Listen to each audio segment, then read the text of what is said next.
কিছু মানুষ আছে অন্যের ভালো দেখতে পারে না। হ্যালো এভরিওয়ান, আসসালামু আলাইকুম।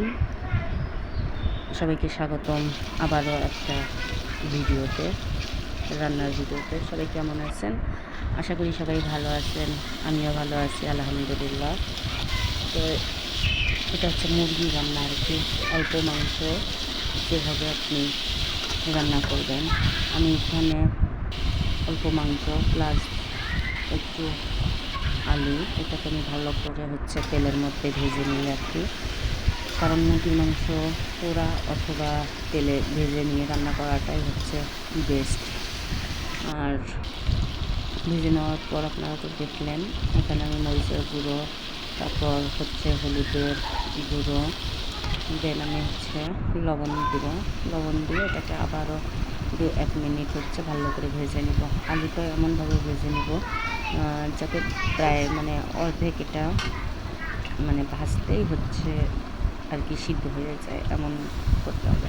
তো এখানে আমি মশলার পানিটুক ছিল, ওই পানিটা দিয়ে দিলাম। তারপর বাটা মশলা, গরম মশলা আছে, জিরা মশলা, আদা রসুন সব একসঙ্গে আর কি ব্লেন্ড করা। দেন এটাকে আমি ঢেকে দিব। ঢাকনা তোলার পরে একদম ভাজা ভাজা হবে আর কি, ভাজার মতন হবে। তারপর আমি ঝোলের জন্য আর কি পানিটা দিতে, দেখতেই পাচ্ছেন আমার রান্নাটা ফুটিয়ে এসেছে আর কি। তো এখন আমি এটাকে পানি দিয়ে যেটুকু যেমন খাবো সেই অনুযায়ী পরিমাণ মতো পানি দিয়ে আমি এটা ঢেকে দিব। তো চলেন, যেটা বললাম যে মানুষের ভালো দেখতে পারে না, সেটাই আমার সঙ্গে। কারণ যে ভিডিওয়ে আমি আপলোড দিচ্ছি না কেন, ভিডিওর মধ্যে কেউ না কেউ আমার আমি বুঝতেছি না আসলে মানুষকে দোষ দেওয়াটাও আমার ঠিক হবে কি না।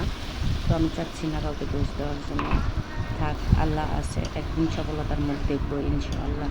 তো রান্নাটা পারফেক্ট, রান্নাটা ফাইনালি যে লুকটা এটা তো আমার রান্না হয়ে গেছে। তারপর আপনারা তো শুরুতেই দেখলেন আমি চাল কুমড়ো দিয়ে মুসুর ডাল রান্না করেছি, আর এখানে মুরগি ভুনাটা। তো আজকের ভিডিও এতটুকু। কেমন লাগলো অবশ্যই কমেন্টে জানাবেন। ধন্যবাদ সবাইকে। আল্লাহ হাফেজ।